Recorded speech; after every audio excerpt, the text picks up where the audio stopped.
मी Punjab duck काय होणार आहे की दुपारी सकाळी 9 ते दुपारी 2च्या दरम्यानपर्यंत थोडं हवामान कोरडं राहील, ऊन पडणार आहे. तितक्यामध्ये तुम्ही काय करा, हे 14 तारखेपर्यंत शेतकऱ्यांनी कामं करून घ्या.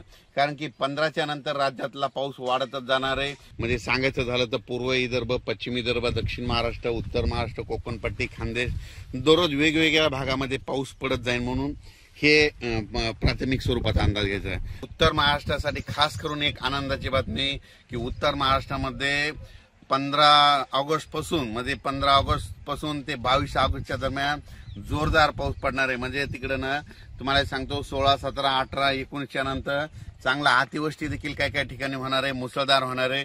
तर ह्या पावसामध्ये तुमचा हा पाऊस निर्णायक ठरणार आहे. विहिरीला देखील तुमच्या पाणी येणार आहे, वडी नाली देखील वाहणार आहेत. म्हणून उत्तर महाराष्ट्रातल्या शेतकऱ्यांनी हा अंदाज लक्षात घ्यायचा.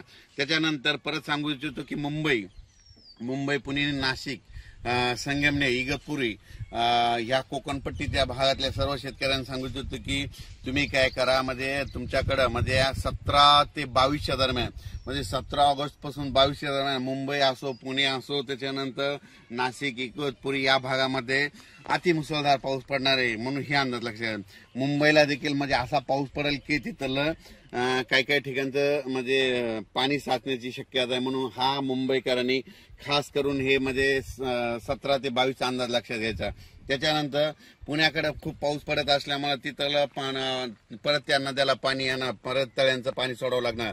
त्याच्यामुळे परत पूर परिस्थितीमध्ये सांगली, कोल्हापूरकडे तिकडे परत पूर परिस्थितीला सामोरं जावं लागणार. म्हणून तिकडे देखील नद्याला पाण्याला पूर येणार आहे. म्हणून हे अंदाज सांगली, सातारा, कोल्हापूर या शेतकऱ्यांनी लक्षात घ्यायचं. मराठवाड्यातल्या शेतकऱ्याला सांगू इच्छितो की मराठवाड्यामध्ये आज म्हणजे पासून ते 13 ऑगस्टच्या दरम्यान म्हणजे मराठवाड्यामध्ये परभणी जिल्हा झालं, नांदेड जिल्हा झालं, हिंगोली जिल्हा झालं, लातूर जिल्हा झालं, धाराशिव जिल्हा झालं, बीड जिल्हा झालं, जालना जिल्हा झालं, त्याच्यानंतर संभाजीनगर ह्या भागामध्ये आणखीन असा दररोजच म्हणजे पाऊस सुरू राहणार आहे. म्हणजे असं एकदम मराठवाड्यातला पाऊस आता एकदम असा बंद होणार नाही.